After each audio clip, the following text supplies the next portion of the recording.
Hello అండి, అందరికీ నమస్కారం. ఈరోజు నేను బొబ్బర్లతోటి గ్యారెలు తయారు చేస్తున్నాను. మార్నింగ్ బ్రేక్ఫాస్ట్లా, ఈవినింగ్ స్నాక్ లాగా తినవచ్చు. ఒక కప్పు బొబ్బర్లను తీసుకొని నీళ్ళతో శుభ్రంగా కడిగి నీళ్ళు వేసి నైట్ నాననివ్వాలి.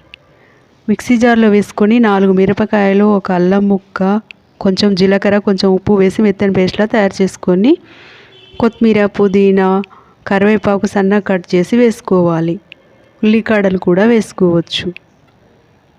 ఇలా అన్నీ వేసి మొత్తం దగ్గరికి వచ్చేంత కలుపుకోవాలి. 1 స్పూన్ జీలకర్ర, 1 స్పూన్ ఉప్పు వేసుకొని చక్కగా మొత్తం కలిసేంతవరకు కలుపుకొని మూత వేసి ఒక 10 నిమిషాలు పక్కకు ఉండనివ్వాలి. తర్వాత స్టవ్ వెలిగించి కడాయి పెట్టుకొని ఇలా చక్కగా గ్యారెలు తయారు చేసుకోవచ్చు. ఎంతో ఈజీగా తయారు చేసుకోవచ్చు అండి.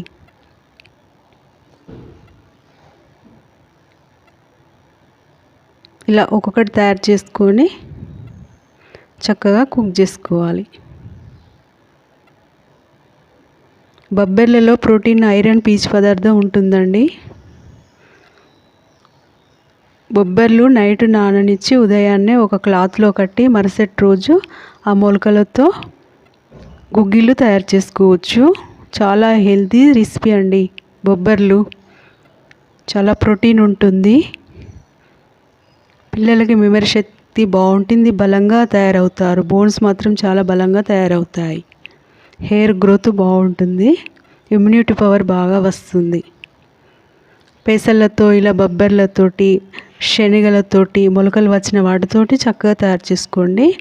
చాలా హెల్తీ రెసిపీ అండి. ఇలా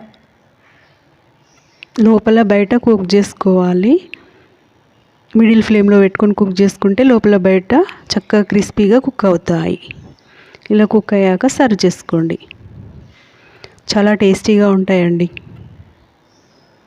అన్నీ ఎక్కువగా ఆకుకూరలు వేస్తాం కదా, మళ్ళీ బొబ్బర్లు కదా, చాలా టేస్టీ ఉంటాయి. ఇప్పుడు మామిడికాయల సీజన్ కదండి, నేను మామిడికాయ పచ్చడి చేశాను. ఆ మామిడికాయ పచ్చడితోటి ఇక సర్వ్ చేస్తూ ఉన్నాను. కొందరు చట్నీలతో తింటారు కదా, కానీ నేను ఇలా మామిడికాయ పచ్చడితో సర్వ్ చేస్తున్నాను. చాలా టేస్టీ ఉంటుందండి ఈ బొబ్బర్లతో తినడం వల్ల. ఒకసారి ఇలా ట్రై చేసి చూడండి, చాలా టేస్టీగా ఉంటుంది. పిల్లలు, పెద్దలు ఎంతో ఇష్టంగా తింటారండి. పిల్లలకి అప్పుడప్పుడు ఇలా పొద్దున బ్రేక్ఫాస్ట్ లాగా, ఈవినింగ్ స్నాక్ లాగా తయారు చేసి పెడుతూ ఉండండి. నా ఛానల్ సబ్స్క్రైబ్ చేసుకోండి, లైక్ చేయండి.